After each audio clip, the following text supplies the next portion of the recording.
কাসীরান তাইয়িবান মুবারাকান ফীহি। তো রাসূলুল্লাহ সাল্লাল্লাহু আলাইহি ওয়াসাল্লাম বলেন, এরপর তুমি সোজা হয়ে দাঁড়াবা, সুম্মাসজুদ, এরপর তুমি সিজদা করবা, হাত্তা তাতমাইন্না সাজিদা, সিজদার মধ্যে তুমি ধীরস্থির ভাবে থাকবা।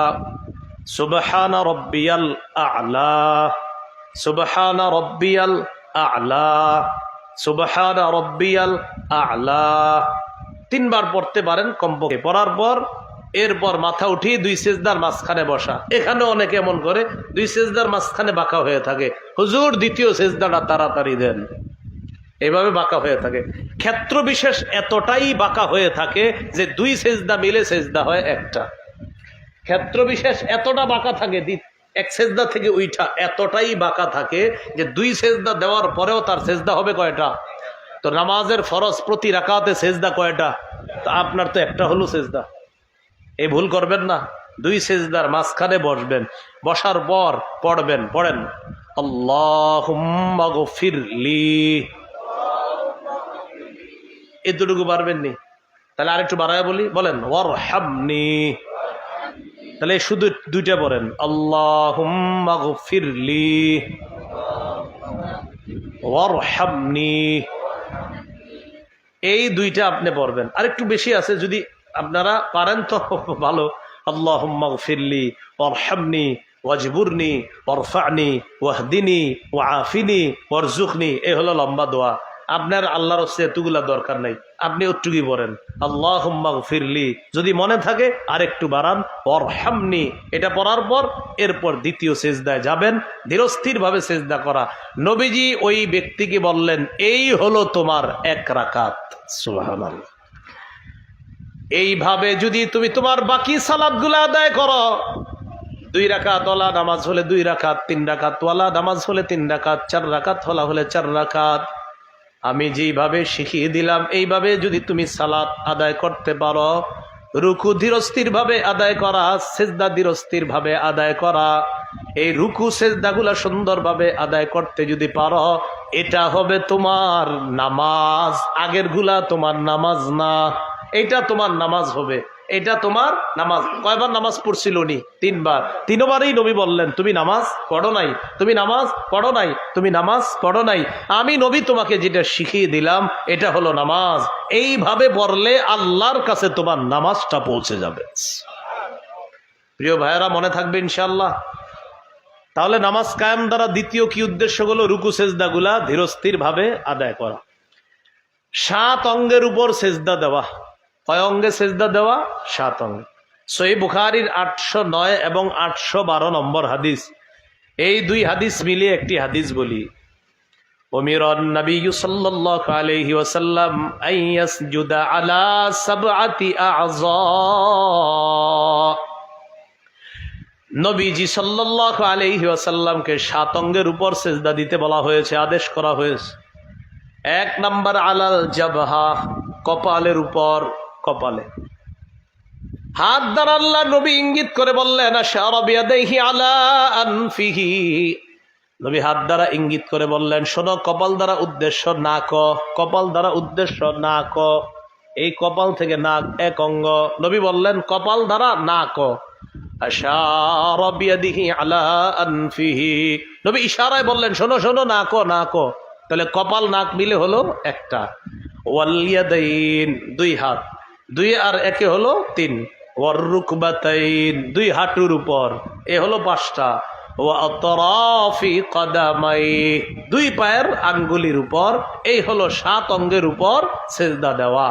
সাথে সাথে এই হাদিসে বলছে, ওয়ালা ইয়াকুফাস সাওবা, তোমরা কেউ নামাজের মধ্যে কাপড় গুটায়ও না, নামাজের জন্য কেউ কাপড় না গুটায়, এটা আল্লাহ রাসূল সাল্লাল্লাহু আলাইহি সাল্লাম বলে দিয়েছেন।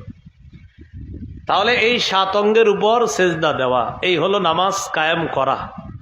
নামাজ কায়েম দ্বারা তৃতীয় উদ্দেশ্য মনে আছে কারো? খুশু খুজুর সাথে নামাজ পড়া।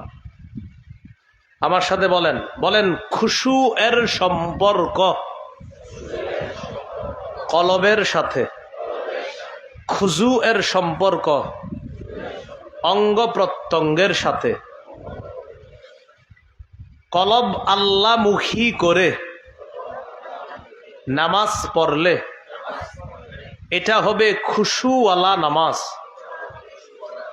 অঙ্গ প্রত্যঙ্গ আল্লাহমুখী করে নামাজ পড়লে এটা হবে খুশুওয়ালা নামাজ। কলব এবং অঙ্গ প্রত্যঙ্গ আল্লাহমুখী করে নামাজ আদায় করলে এটা হবে খুশু খুজুর নামাজ। তাহলে আপনাদেরকে পরীক্ষা করি। আল্লাহু আকবার, অঙ্গগুলা আল্লাহমুখী করলাম, কলবের মধ্যে 5 নাম্বার দোকানের হিসাব চালাইতেছি, তাহলে খুজু হলো কিন্তু খুশু হলো না, খুজু হলো কিন্তু খুশু হলো না। খুজু অঙ্গ আল্লাহর দিকে, খুশু কলবে, কলবে তো দোকানের হিসাব, তাহলে খুশু হলো না, খুজু হলো খুশু হলো না। এ মাথায় রাখবেন, খুশু কলব আল্লাহমুখী হতে হবে। তাহলে খুশু খুজু খালি ছোটবেলায় শুনছি, এই খুশু খুজুর সাথে নামাজ পড়বি, কিন্তু যে ওয়াজ করতেছে, যে বলতেছি মুখী করে নামাজ পড়লে এটা খুশু খুজু আলা নামাজ। আল্লাহ তাআলা কোরআনে বলেন, নামাজ সবার কাছে কঠিন মনে হলেও খুশু খুজু আলা মুমিনের কাছে নামাজ একদম সহজ। দলিল সূরা বাকারার 45 নম্বর আয়াত, ওয়াস্তাঈনু বিস-সাবরি ওয়াস-সালাহ ওয়া ইন্নাহা লাকাবীরাতুন ইল্লা আলাল খাশিঈন। আল্লাহ তাআলা বলেন, তোমরা ধৈর্য এবং নামাজের সাথে সাহায্য প্রার্থনা করো। নামাজ সবার কাছে কঠিন মনে হলেও আল্লাহ তাআলা বলেন, খুশু খুজুওয়ালা ইমানদার যারা, তাদের কাছে নামাজ কোনো কঠিন না। খুশু অর্জনকারী যারা, তাদের কাছে নামাজ কঠিন না। খুশু খুজুর সাথে আল্লাহ নামাজ পড়ার তৌফিক দান করেন। 4 নাম্বার, ঘরের প্রতিটা সদস্য নামাজি কিনা এই খোঁজ খবর নেওয়া মানেও নামাজ কায়েম করা। আপনি এশার নামাজ পড়ছেন, কিন্তু বিবি পড়লো কিনা, মেয়ে পড়লো কিনা, ছেলে পড়লো কিনা খোঁজ খবর নেন না। ইমাম সাহেব বললেন, কি ব্যাপার, ঘরে সবাই নামাজ পড়ে তো? আপনি ঝাড়ি মেরে বললেন, আর বললেন না, হেরা পড়লে পড়ুক, না পড়লে নাই, আমি তো পড়ি না। এটা আপনি বললে হবে না, আপনিও পড়বেন, ঘরের সদস্যদেরকে হুকুম করবেন। সূরা তাহার 132 নম্বর আয়াতে আল্লাহ বলেন, ওয়ামুর আহলাকা বিস-সালাহ, নবী আপনি আপনার পরিবারকে নামাজের আদেশ করেন। ওয়াসতাবির আলাইহা, আপনি নিজেও এটার উপর অটল থাকেন। তাহলে পরিবারকে নামাজের কথা বলা, নামাজ কায়েম করা। 5, সমাজে রাষ্ট্রে প্রতিটা মুসলমান যেন নামাজি হয়ে যায়, এই চেষ্টা অব্যাহত রাখা। একটু এবার আমার সাথে বলেন, বলেন, রাষ্ট্রে প্রতিটি মুসলমান যেন নামাজি হয়, এই দায়িত্ব পুরুষ রাষ্ট্রপ্রধানের। রাষ্ট্রীয়ভাবে প্রতিটা মুসলমান যেন নামাজি হয়, এই প্রধান দায়িত্ব কার? পুরুষ রাষ্ট্রপ্রধানের। আমাদের রাষ্ট্রপ্রধান বর্তমানে কি পুরুষ না মহিলা? ওনার 1 নাম্বার কাজ প্রত্যেক মুসলমান যেন নামাজি হয়, এই চেষ্টা করা। মানে ঠিক, আপনারা বললেও ঠিক, না বললেও ঠিক, কারণ কোরআনে আছে, তা তো ঠিক তো হবেই। সূরা হজের 41 নম্বর আয়াতে আল্লাহ বলেন, আল্লাযীনা ইম্মাক্কান্নাহুম ফিল আরদি আকামুস সালাহ, আমি যাদেরকে জমিনের ক্ষমতায় বসাই তাদের 1 নম্বর কাজ হলো আকামুস সালাহ, নামাজ কায়েম করা। আমি যাদেরকে জমিনের ক্ষমতায় বসাই তাদের 1 নম্বর কাজ হলো নামাজ কায়েম করা। 1 নম্বর কাজ হলো নামাজ কায়েম করা। এটা পুরুষ রাষ্ট্রপ্রধানের কাজ, নারী রাষ্ট্রপ্রধান না। নারী রাষ্ট্রপ্রধান দেখেন, আপনারা যে যেই দলই করেন, কেউ বিএনপি, কেউ করে আওয়ামী লীগ, কেউ জামাত ইসলাম করে, কেউ ইসলামী আন্দোলন, কেউ জাসদ বাসদ খেলাফত মজলিস খেলাফত আন্দোলন, জমিয়তে উলামা ইসলাম, নিজামী ইসলাম পার্টি, বিভিন্ন দল করে কেউ। কিন্তু একটা কথা মাথায় আনেন, সামনের দিকে যে যেই দল করেন, প্রধান যারে ভাববেন, একটা পুরুষরে প্রধান ভাবেন। বিএনপি রাজনীতিতে মনে হচ্ছে সামনে পুরুষ তাদের প্রধান, তাদের মাথায় আছে, তাদের মাথায় পুরুষ প্রধান।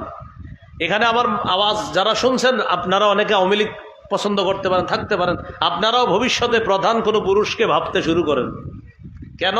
রাসূল সাল্লাল্লাহু আলাইহি সাল্লাম বলেন, লা ইউফলিহু কওমুন ওয়াল্লাহু আমরাহুম ইমরাআ, ওই জাতি কিছুতেই সফল হবে না যেই জাতি তাদের নেতৃত্বে কোনো নারী বসায়।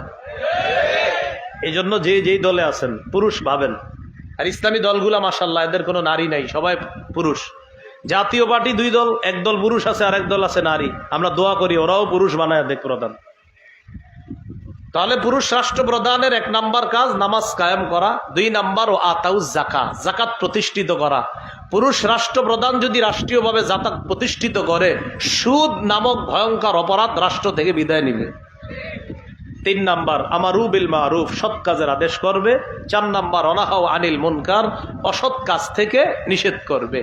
তাহলে রাষ্ট্রীয়ভাবে সবাই নামাজি যেন হয়ে যায়, এই দায়িত্ব পুরুষ রাষ্ট্রপ্রধান যিনি তারও, আর আমরাও দায়িত্ব পালন করা, আমরাও চেষ্টা করা যে প্রতিটা মুসলমান যেন নামাজি হয়, এই চেষ্টা অব্যাহত রাখা, সমাজে প্রত্যেকটা মুসলমানকে দাওয়াত দেওয়া।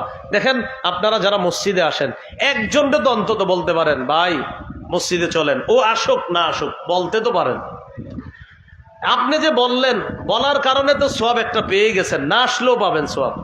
আর যদি এসেই যায়, আসার পরে যে ইবাদতটা করবে, ওর ইবাদতের সওয়াব তো ও পাবেই, ওর সমপরিমাণ সওয়াবটা আপনিও পাবেন। তাহলে প্রতিদিন দাওয়াতের কাজ করা একদম সহজ। তা আমরা এটারে কঠিন বানিয়ে নিচ্ছি। যেমন আজকে ওয়াজ, আপনাদের ধারণা হলো মাহফিল ছাড়া ওয়াজ হবে কেন, এটা সবার ধারণা না। ওয়াজ মানে কি? ওয়াজ মানে যে মাইক নাই, একজনকে বললাম ভাই টিভি দেখেন না, বাস এটাই ওয়াজ। ভাই নামাজ পড়েন, এটাই ওয়াজ। ভাই বিবিরে পর্দায় রেখেন, এটা মাইকে বলতে হবে না, এমনি বললেন ভাই বিবিরে পর্দায় রেখেন, বাস এটাই ওয়াজ, এটাই নসিহত। তো এটা আপনারা প্রত্যেকে কিন্তু করতে পারেন। আল্লাহ আমাদেরকে বোঝার তৌফিক দান করেন।